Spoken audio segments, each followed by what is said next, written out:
Well, today's the day that we finally find out about the Melrose Sevens. It's been away for a couple of years, and Tournament Director Phil Morris is joining Dale Clancy and myself today. And first of all, you, Phil, it's been a logistical nightmare, hasn't it, with COVID-19, etc., getting everything sorted out for the return of the Melrose Sevens?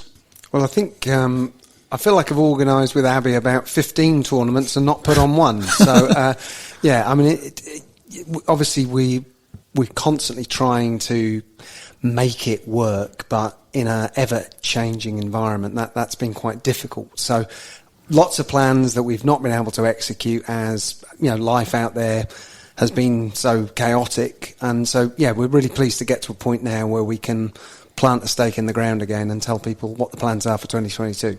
And so many voices as well, because there's stakeholders involved, there's Scottish Rugby, there's health and safety, there's the council, there's the club. It really is an extensive, huge operation. Yeah, I think people they take a little bit for granted, how much work goes in to run the Sevens and any big event. But, we're very lucky here in Melrose. Everyone's very supportive. But we've got a huge number of stakeholders, and obviously as we were planning in 2020 quite a lot of change. There's been, I think, even more interest as to which way we were going to take it going forward. And clearly rugby itself is changing, with Super 6 being introduced and slightly different standards now of play between the semi-pros and the more amateur players. So we're trying to accommodate a lot of variables both on the field and off the field. And it has been quite an interesting debate as to where we land for 2022. But I think we're pretty comfortable with where we've got to, and looking forward to seeing everybody in April. Well, a couple of weeks ago we spoke to the co-director of rugby, Rob Moffat, and he kind of whet the appetite that things were about to happen. He didn't want to steal your thunder at all, but you're the man that can tell us exactly what's happening. So the microphone is yours, the cameras are yours. Let's find out what's happening. Yeah, well, we're going to be holding the traditional centenary tournament on Saturday, April the 9th, and that will involve 20 teams. There will be roughly 4 to 6 invitational teams and somewhere between 14 and 16 local Scottish sides. We are not going to have the Kings of the Sevens restrictions on our teams, so people will be entitled to bring the Super 6 players into the squads that they bring for their local sites. That's really to make sure that we have the best quality tournament possible, and some of the invitational teams will likely be quite strong. So we need it to be as even in terms of standard as we can. And this is one of the variables, Stuart, that we're facing with having a Super 6 and the national competition. So we're not going to be running the semi-pro tournament in 2022. We just feel that with the majority of teams that were wanting to come, they're either coming from Europe, from Asia, from Africa, and much as we'd love to have them here and host them, it just doesn't feel quite ready for us to do that in early April. So our plan is to do something on a grander scale in 2023, but we obviously want to get back and get people here at the Green Yards to enjoy the Sevens on Saturday, the second Saturday in April in 2022. So it's a one-day event? It's going to be slightly expanded beyond that. So on the Thursday night, we'll have a Melrose Rugby Sevens Hall of Fame dinner.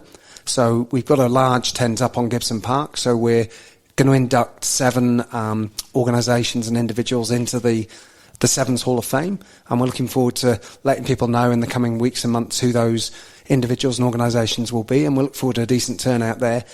On the Friday, as a club, we're very conscious that we've planned but never again been able to really do anything for Doddy and for the My Name's Doddy's charity. So our plan is to have a Super 6 pre-season match between Southern Knights and the British Army, and in the half-time of that game we will hold a Legends Sevens game. So there'll be a Doddy Legends 7 versus the rest of the world Sevens, and obviously we're expecting some interesting names to be coming to the Green Yards to perhaps put their boots on for the first time in a wee while and run about and entertain the local audience. So we'd love to see a big turnout for that, and all the tickets for all the ticket money from that evening will go to the My Name's Doddy charity. So it's a chance for us as a club to give back to someone who's obviously been a big part of the club over the years.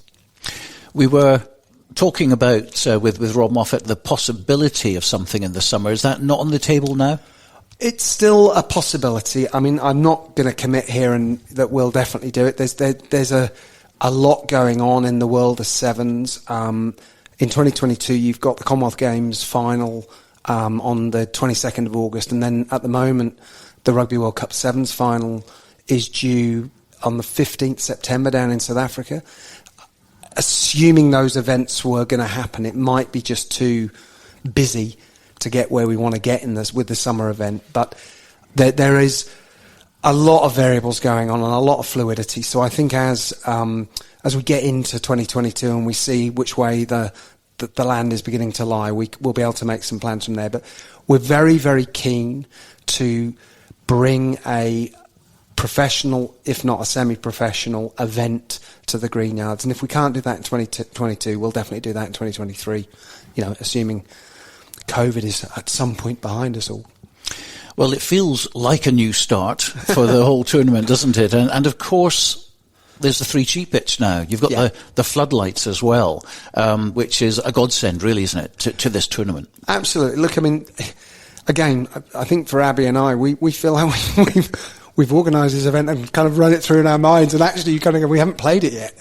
So I think one of the changes that people need to understand is that the final on the Saturday will be later than traditional, because we now have floodlights, we've now got the 3G pitch. So our intention is that the final game will kick off at around 7:45 under the floodlights, and we'll have a bit of a ceremony to make that quite an occasion. I mean, we're blessed here in Melrose with such a beautiful ground, and now with the facility that we've got and the floodlights, I think we can make it a really spectacular event, and that's our intention on the Saturday. Now, you mentioned about the format, 20 teams potentially. Yep. We presume that all the Borders teams will be involved as normal, yes. And some of the Scottish Premiership presumably as well. When will the guest teams be announced? I think we'll announce the first two before Christmas and the second two post-Christmas. And I mean, in all honesty, Stuart, we're overwhelmed with people that want to come, and it's just difficult to agree all of the requests that we're getting, and some of them are wanting to come from places where they seem more optimistic than I might be about their ability to get here. So we're kind of navigating a lot of variables in that regard at the moment, but there's no shortage of teams that still want to come and play at Melrose. I mean, Abby and I only yesterday had an inquiry from a university team in South Africa, desperate to come here, and it's we can only do what we can do in the circumstances we've got, and we have to be cautious that we're not encouraging teams that may struggle to get here given the ever-changing circumstances of COVID. And again, it just shows how respected the event is and how important the event is, ever since the 19th century. Yeah, look, I mean, you guys, I don't think at times realise how lucky you are. I suspect you'll guess by my accent I'm not a local. So, I was involved with the Hong Kong Sevens. I've been involved with the Rugby World Cup Sevens. I've put on events in Jerusalem and Budapest. And, everybody wants to come to Melrose. This is the home of Rugby Sevens. And you have no shortage of teams or indeed international stars that want to tick the box to say that they've been to the home of Rugby Sevens and played here. And it's an amazing ground. It's an amazing facility. And, I think my job is to try and keep moving this event forward in line with the ever-moving game of rugby. We can't rest on our laurels and think that a traditional event run in a very traditional way is going to last at that level forever. So, our job as a committee is to keep trying to move the event forward whilst being very respectful and honouring the traditions that are here, but trying to ensure the standard of the rugby, is appropriate for an event of this stature, and keep the name out there. One of my personal ambitions is that the voice Sevens needs a continuing voice. It struggles against the 15s games. So, we as a club, we have to be part of encouraging this game and its ability to develop rugby players. So, that's what we're trying to do. Now, I've been out to the Hong Kong Sevens and spoken to, some of the world's greatest Sevens players. Been very fortunate to do that.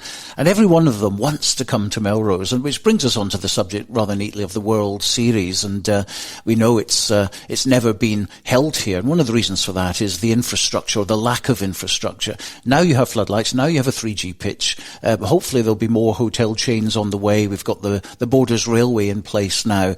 So really, you're adding a lot of value, a lot of potential for holding such an event down here.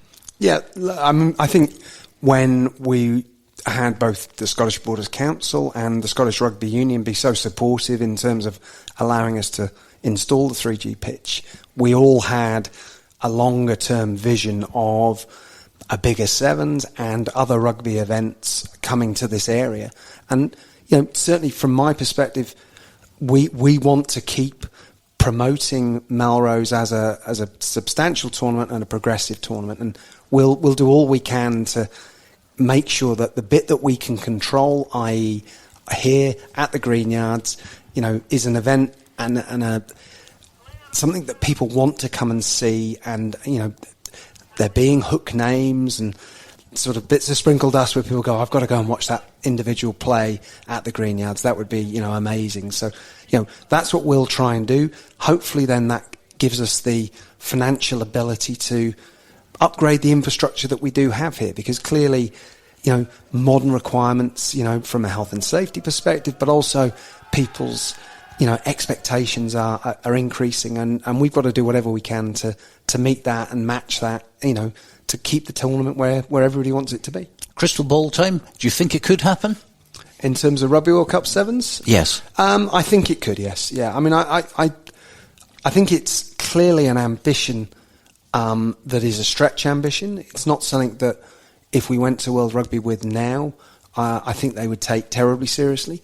But I think if we can show over the next decade what we're capable of doing, then I genuinely think it's a realistic option. And, when you look at the 150th anniversary of the running of this event, to be fair to World Rugby, I think they would take that seriously if we can put, our best foot forward. And, as a united area with the council behind us, with the Scottish Rugby Union behind us, with the local fans behind us, I think it is a possibility. But, there's a fair bit of work to go in to get to that point, that's for sure, Stuart. That's right, that's Futuresville. Let's go back to the Melrose Sevens again, and fresh start, as I said, new sponsor as well. We're not here to announce the sponsor yet, but there will be a new sponsor announced before the tournament. And, again, it's been difficult to pin a sponsorship down when you're constantly just tweaking what the plan may or may not look like. So today's a pretty important day for us in terms of putting that stake in the ground. There are a number of conversations going on, and I'm fairly confident that one of those will be coming to fruition fairly quickly. And what about television coverage? Again, similar issue. We were told in 2020 that the BBC were no longer going to cover the event on the BBC Scotland channel. So we've been looking again with Scottish Rugby Union for a TV partner, but until we had the plan absolutely nailed down, it's very difficult to get a commitment. So our intention clearly is to have a TV partner. That may be more of a streamed service in 2022, but I would say by 2023 we should be in a position that there's something more traditional in on the cards. Okay, well, we're going to bring in Dale Clancy very, very shortly. I'm sure he's buzzing and waiting to ask you a few questions. But just one more from me for now, and that's the kind of the roadmap, effectively, the timetable of events from now, because we've got a little while to go. I think 6 months before the big event in April. And what's going to happen? You mentioned obviously there'll be a sponsorship announcement. The TV coverage hopefully will be nailed in a little bit later on. What else can we be looking forward to over the next 6 months?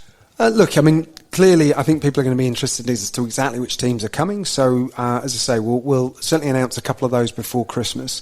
I'd like to think we can announce some of the players that are committing to the Doddy game on the Friday night. And again, I think some of those players should be quite attractive.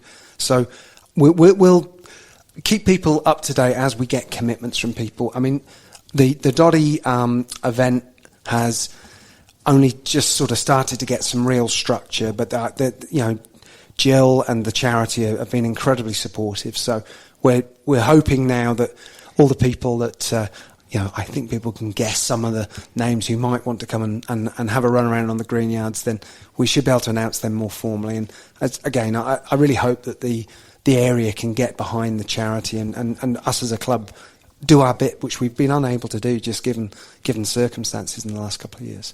Okay, well, let's bring in Dale now.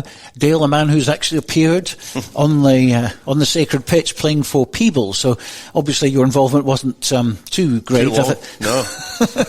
But you did play against Saracens, I think, didn't you, and a few others? So yeah, we played a lot against a lot of the invitational teams. Obviously, we were mostly in the preliminary rounds for the Melrose Sevens. But it's a great experience as an amateur. It's probably the question that I'll probably pose to you shortly. But we did play Gold Coast Breakers, Saracens. We actually got absolutely cuffed by Melrose in the first round. I think the year they won it, perhaps. But it's just a great experience. When we ran out of the tunnel, you could just see that it was proper prime time. It was everybody the first time Melrose ran out. As an amateur player, I'm an electrician to trade. To run out and play in front of 10,000 people it's a life experience, something that not a lot of players get, and it is the pinnacle of your kind of rugby career. You pinpoint that in the calendar. You try and get into your 7 squad. I was lucky enough to captain Peebles out onto the green yards as well. So it is a great experience. It's just really exciting to hear all the plans for Melrose Sevens. I think the idea of trying to perhaps, big grand plans to scale it back. I think the stuff that they're doing with Doddy's phenomenal. The club are obviously really invested in supporting M&D. There's been a lot of good news coming out with that as well. The government giving £50 million back in towards M&D research. We've seen what Kevin Sinfield's been doing.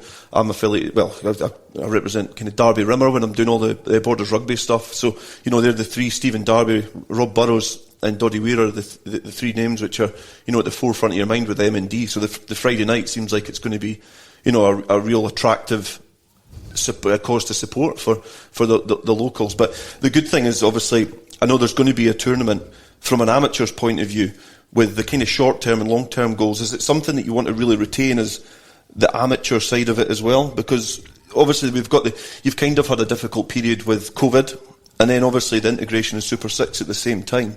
So is the Centenary Cup something that is going to remain an amateur tournament, or is it something that you may be undecided at the moment and you want to integrate the semi-pro? Because there's loads of facets to it now. I think the issue with the Centenary tournament is the knockout nature of it. So the problem that you've got attracting international teams is the possibility of them getting knocked out, having travelled an awfully long way. So, ultimately that's not terribly attractive to them. So I think the truth is that we would like to separate the tournament into two. So in 2020, our plan had been to have a centenary tournament as a knockout tournament on an amateur-only basis, effectively, and the Ned Hague tournament as the semi-pro competition based on pools, and then into a knockout format once you've done your pool. And I think ultimately that's likely to be the format in a more normal scenario. And it's simply because when you're attracting teams from Asia or Africa or the USA, Canada, etc., it's a long way to ask them to come with a possibility that they're going to get knocked down in the first round. And while some people would argue that's the glamour of the tournament, it's not so glamorous if you've just paid that bill yourself. So so that's really, I think, so this year is a little bit of a compromise in the sense of allowing the Super 6 players to play in our tournament, and we know that some of the invitational teams will likely be quite strong, so it's perhaps a bit of a compromise this year, but I think our ambition going forward would be to have the two tournaments separated out. Yeah, because even from a safety aspect, I think that years gone by, I think it's probably a little bit more exaggerated now, but it's always been a blend of a tournament. So I think years gone by, when you're playing amateur players against people who are perhaps professional, when we played the likes of Saracens, there is a gulf, but it's going to increase over the the next few years. So perhaps this year is the chance to reset, because there's not really going to be too great a safety aspect in terms of player welfare, because it's always been like that. It's always been like that at Melrose Sevens. So, I mean, personally, when I was out in Hong Kong, and we're going back a while now, but New Zealand were very strong in those days, as were Fiji, and at times they were playing teams like Sri Lanka and Thailand, and I recollect Jonah Lomu scored 7 tries in his first game at Hong Kong, and that's not bad in sort of 14 minutes. But I don't think that's terribly attractive to watch, and I don't think, as you point out, Dale, with the difference, in physicality now between the professional and an amateur player, it's not somewhere as a long-term proposition that we'd want to be. I think player welfare is really, really important, and also it needs to be a competitive spectacle for the fans. So I think I would see this, assuming COVID wasn't giving us any further issues, then I would see this be the last year that we did it the way that we're doing it this time. Well, Phil, just before we sort of round up the programme, obviously it must be such a relief for you and your team, Abby, and all the people who are involved, that we actually have a date now that we can all work towards, and exciting times ahead for you all. Yeah, look, it's we're delighted to just be able to put a firm date in the calendar and be pretty committed now that even with everything we can see, that shouldn't alter. We're terribly bloody unlucky for it to happen again. But delighted to be able to let everybody know. Look, Saturday in April, Melrose Sevens will be going ahead. Anybody that rolled over their ticket from the 2020 event will be issued with a new ticket within the next 7 days. Anybody that now wants to buy a ticket should be able to go onto the Melrose Sevens rugby site and purchase the ticket. And, we're just looking forward to starting to see people commit to coming along in April, and we look forward to letting everybody know in the next few weeks and months, some of the exciting things that are going to be happening. I think, Sevens is in a bit of flux with just everything that's going on in world rugby just now. So, we want to see ourselves as a real standard bearer for the game and for its continued success. Well, it's great news that you've been able to announce this today, and thanks very much indeed for coming in. For the rest of the programme, though, it's going to be Dale Clancy. And Dale, let's have a quick recap of events at the weekend. Not much happening locally, but certainly what we did have. Scotland against Japan, a great day for Borders Rugby, a great day for Hoik Rugby. Stuart Hogg finally getting over the line and getting that 25th try, which gives him the Scottish record. And Darcy Graham getting a try after a little bit of drought for him in Scottish jersey. So fantastic day. The result 29-20. It wasn't a perfect display by any means, but 3 out of 4 wins in the autumn test. What were your own overall thoughts of that? Yeah, I think firstly the game. I think Scotland-Japan, it was always going to be a difficult game. I think you almost could throw caution to the wind, and you could see some of the changes that Gregor brought about, introducing some new players from the bench. I think you kind of lost a bit of that cohesion, but I think that's been quite similar and quite a theme over the autumn. I think it's been a kind of disjointed autumn nation series for Scotland. I think the 3 out of 4's a great return, and I think that is, it's a results business. So in terms of 3 out of 4, I think that's great. I think South Africa's probably almost been our best performance. I think against Tonga we can kind of we would have expected a big performance there, which was essentially our B team. We were in the fight against South Africa, but against Australia and Japan, I think we were pretty frantic. We didn't look perhaps as assured as some of the other home nations did, but all being all, we won 3 out of 4. But it was great for Stuart Hogg, obviously, to get the record. And Darcy, I think on stats, he's per minutes played, he's beaten the most defenders in the Autumn Nations series. So he's obviously put in a good campaign for the game time he got. And it gives him a chance to try and nail that down again. But you could see when he finished off his try, he brings something different.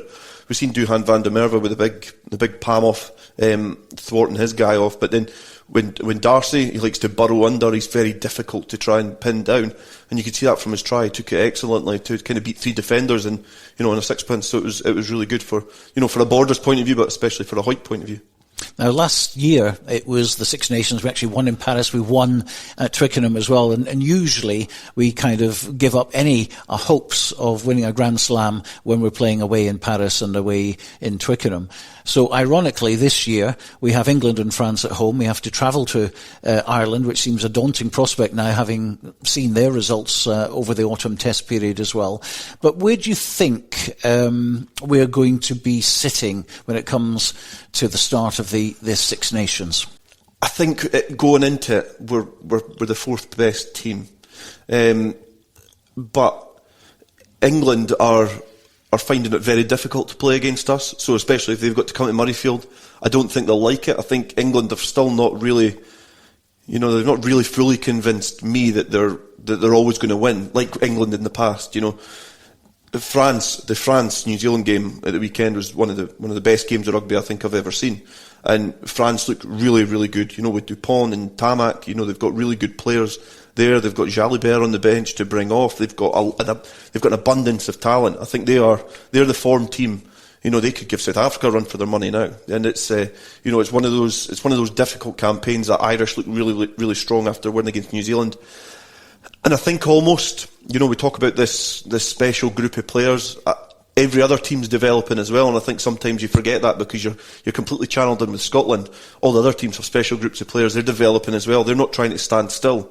So I almost think that last year was perhaps our year, and it might just pass us by now. But hopefully I'm wrong.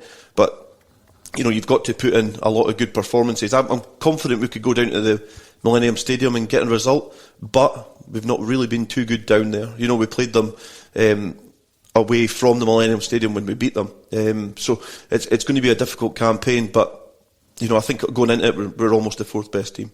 Okay, it's going to be very interesting. We'll be returning to that, obviously, nearer the time. But let's have a look at last week's match that was our feature commentary game, and what a cracker it was. The atmosphere was amazing. A full Pointer Park as far as the stand was concerned. Terrific atmosphere. A win for Kelso by 18 points to 13. It could have gone either way. But as a border derby, it had everything, didn't it? Yeah, apart from a yellow card. Yes, there were no yellow cards. Yeah, almost had everything. But I think it was a great game to be involved in. Obviously from a commentary point of view, but it was quite tetchy. There was a lot of errors and a lot of mistakes in there. But you could see in the heat of the battle, it was almost the atmosphere that was kind of contributing towards that. Both teams were definitely up for it. I think Kelso were perhaps more up for it than Melrose.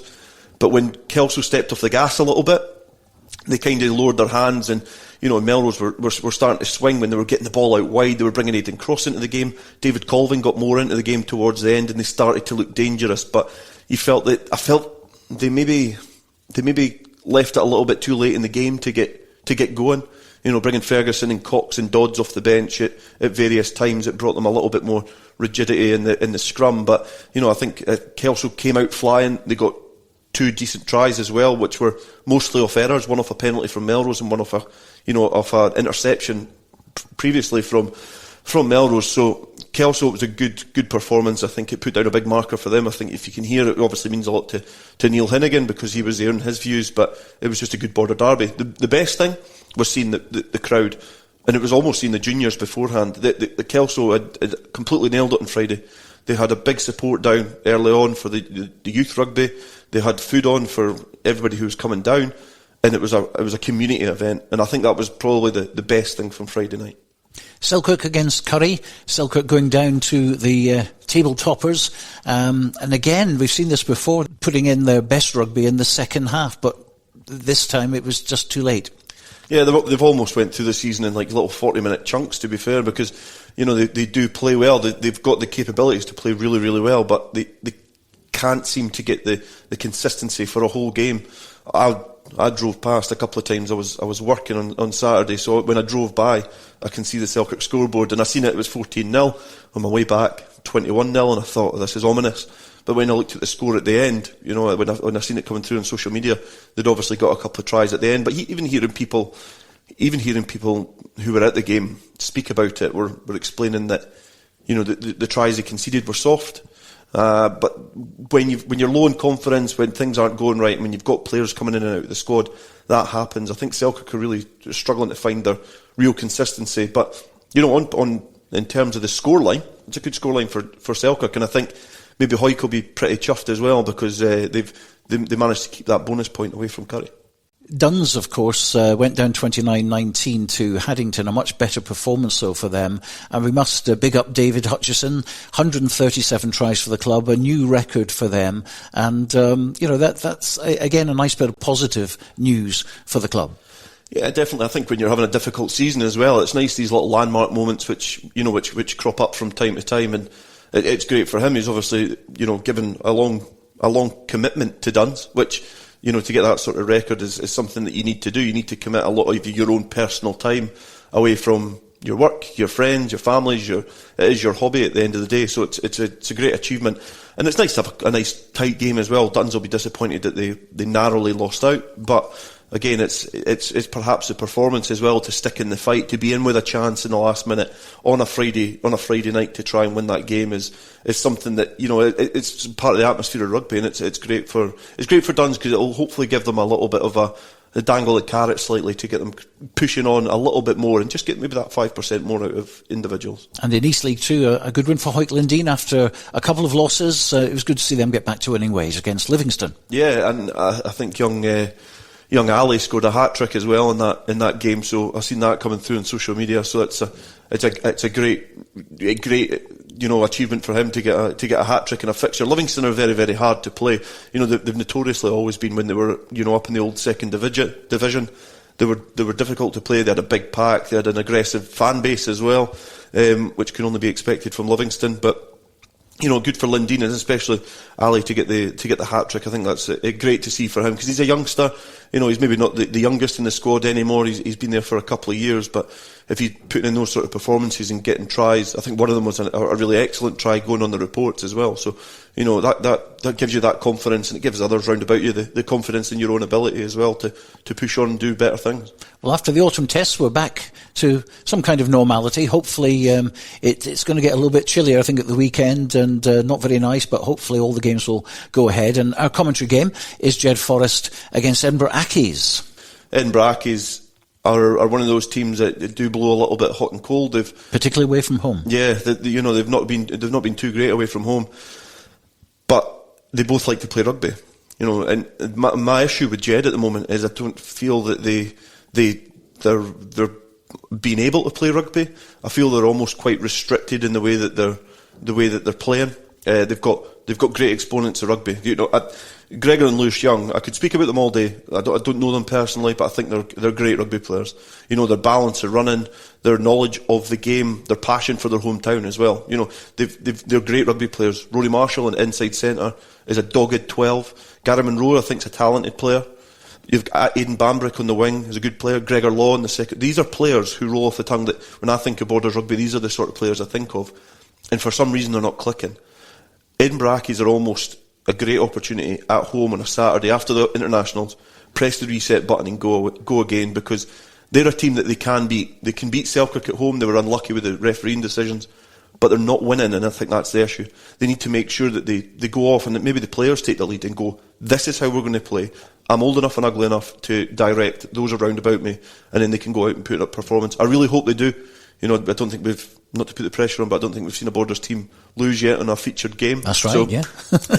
Hopefully not to put any pressure on, but I like nothing more than when Jed are playing well. I'm a little critical of the way that they've been playing, but I like when they play well, and that's something that I'm hoping to see on Saturday. Hawick against GHA. Now, of course, GHA spoiled the party on the second day of the season, winning by that 1 point.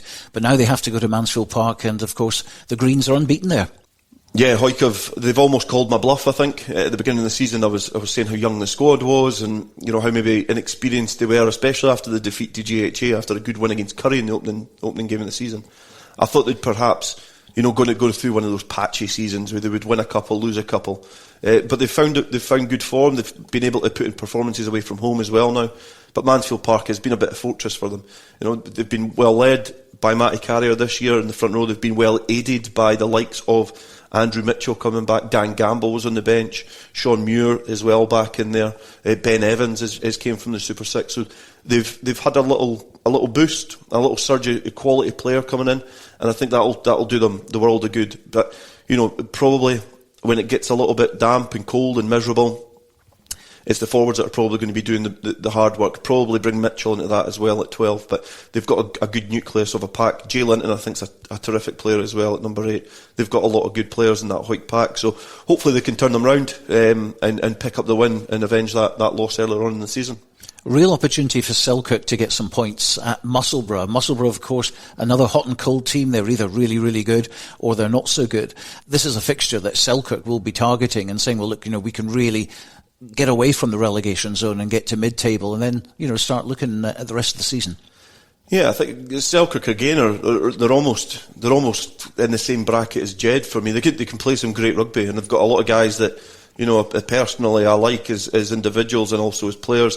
I've got a lot of admiration for the club as a whole. I think they're a great asset to Selkirk as a community. But they need to get results, and I think it's something that Scott White needs to get as well, because he's inherited, I think, quite a good squad. He's been unlucky with injury, but the players are starting to come back now. You've got the likes of Josh Welsh coming back. They did have Callum Marshall for a while until obviously he's hung up his boots for the time being anyway. So they've got a good nucleus of a squad, and they need to start getting some results, I think, and I hope they can get that result at the weekend, because if they can start pushing up the table, you look at that Premiership table, if Jed and Selkirk start clawing their way up, you've got a very competitive national one below that as well. Borders Rugby, again, in terms of amateur, is going to be one of the beating hearts in the country, and we need these teams performing well, and Selkirk need to obviously get some confidence in and hit the ground running. National One, as you said, looking very competitive. You could almost take 8 teams out of there, still have an opportunity, and clubs are taking points off each other all the time. Kelso are at home to Cartha Queen's Park. They won at Cartha, at Dumbreck, very early on in the season. Melrose have to go to table toppers at the moment, Heriots Blues at Golden Acre, and Gala are away at Stirling Wolves, and Gala again, a game postponed last week. The fixtures are building up for them. Yeah, and I think probably the lack of consistent fixtures aids to the exciting look of that table. But I don't really care, because if they've not played games less or more than each other, they're going to have to at some point. That's the nature of league rugby. When games get called off, there's a little mental battle that you've got to kind of win, to pick up these points and get these victories so that you can claw your way back up. But I think at the start of last week, it was 7 points separating the top 6 teams. And we've got a lot of border teams in there as well. Cartha Queen's Park run Melrose close a few weeks ago. They're going to be difficult for Kelso, but Kelso look to have a bit of something I've never really seen in them before. They've got a bit of guidance. I hope their inaccuracies from the week past is put down to being a border derby, but they have a bit of bite and they've got a bit of character about them now, which I love to see. I think it's great.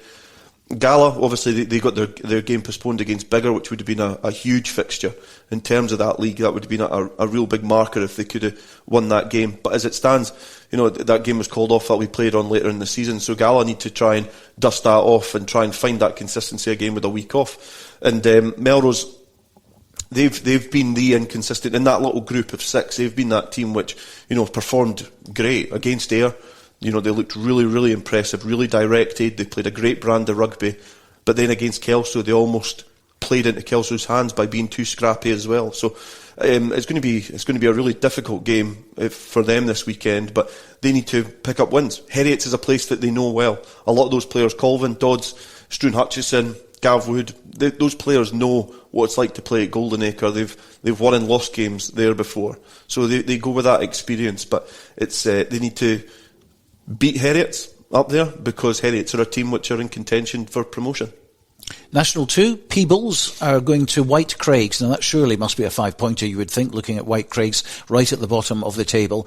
And then an interesting fixture, Berwick going to Greenock Wanderers. They beat them at Scremerston, but going to the west of Scotland is a different scenario completely. Yeah, it's a difficult travel. I think Berwick are, they've always got that issue in the fact that they do travel. They've probably got to travel a lot longer than a lot of the teams. But they have been going well. They've picked up some big wins against Strathmore. They got a very heavy win. They also played them back to back. They beat them twice, so they beat them home and away. And then they've got to play Greenock, and it's going to be a difficult game for them. But to keep pressure on Last Wade up the top, who got a tight win, I think, against Hillhead Jordan Hill during the international window.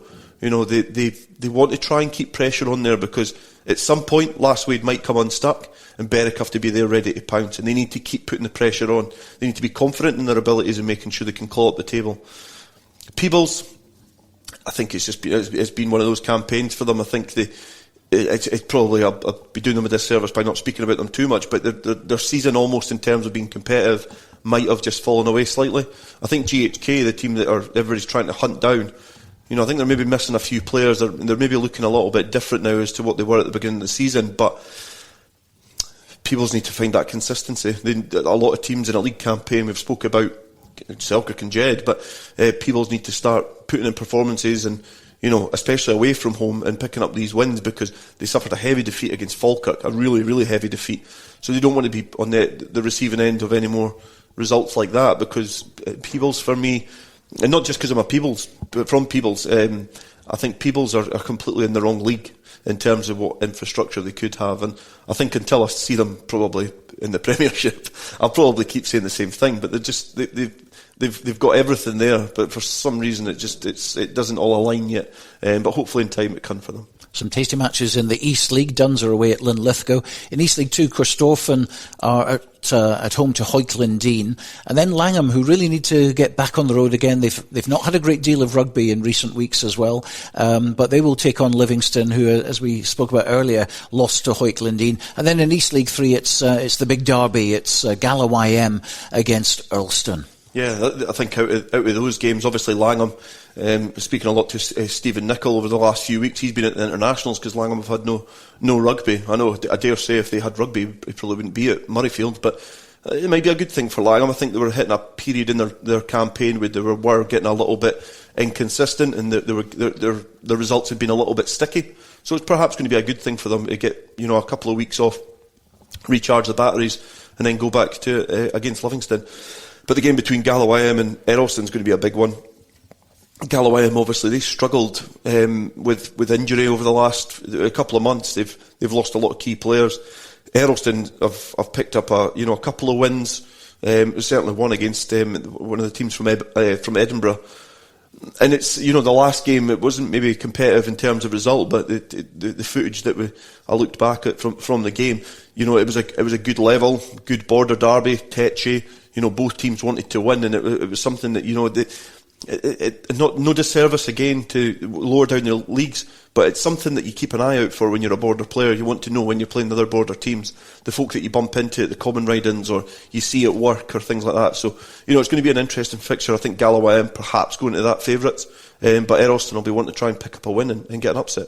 The other matches on your screen at the moment, the East League Reserve 1 and 2, plus the Border League Semi-Junior and the Kelso Ladies game against Stuart on Sunday. But that's just about it from Dale and me for today. My thanks to Phil Morris, the tournament director of the Melrose Sevens. Great to hear the news from earlier on in the programme. But we'll be back in 7 days' time. Hope you can join us then. Bye for now.